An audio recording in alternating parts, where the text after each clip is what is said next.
அபிராமி பட்டரின் அபிராமி அந்தாதி. பாடல் 47.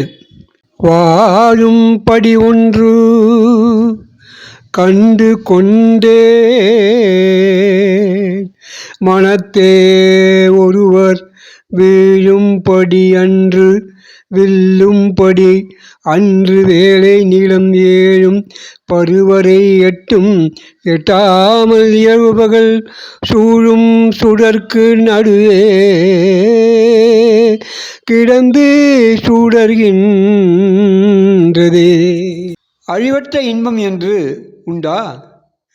அவ்வின்பத்தில் வாழ்க்கை தெரிந்தேன், அப்பரம்பொருளை மெய்ஞானம் அறிந்தேன். இது மனதில் விரும்புவது போன்று தியானம் செய்வது அன்று. வாயினால் இவ்வாறானது என்று சொல்லுவதற்கு உரித்தானது அல்ல. உலகம் ஏழும் கடல்கள் ஏழும் தொடர்பான அனைத்தும் அணுகாமல் போகலாம். இரவையும் பகலையும் முறைப்படி செய்கின்ற சுடர்களாகிய சந்திர சூரியர்களுக்கு நடுவே அமைந்தது விளங்குகின்றன. அப்பொருள் தேவி, நீ சூரிய சந்திரர்களுடைய எழுந்து அருளியுள்ளாய் என்பது சொல்லாமல் புரிகிறது. பாடல் 48. சுடரும் கலைமதி துன்றும் சடைமுடி குன்றில் ஒன்றிப் படரும்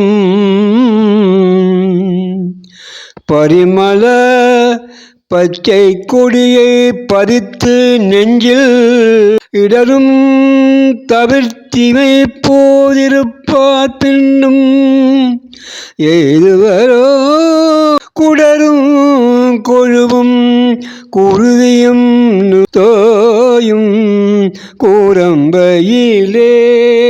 சந்திரனை முடிசூடினாய், அது பிரகாசிக்கும்.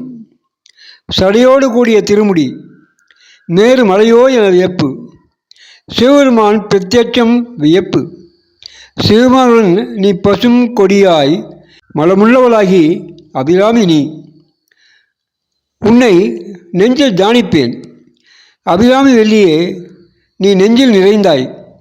தியானிப்பதில் துன்பம் விலகும். இமைக்கும் உருகம் போதாததான் பரமானந்த நிலையில் மனம் ஆளும். இவ்வாறான தியானத்தில் கலந்து பேரானந்தம் மூடியவர்கள் யாவரும் மீள எதற்காக பிறவியோ? ஆனந்த பேரானந்த நிலை நீங்கி நீளமும் கூடலும் நிலமும் இரத்தமும் கலந்த மனித தேகத்தை கூட்டை எதற்காக அடையவோ மாட்டார்கள். ஒருபோதும் மானுட தேகம் விரும்பவோ எடுக்கவோ மாட்டார்கள் தானே.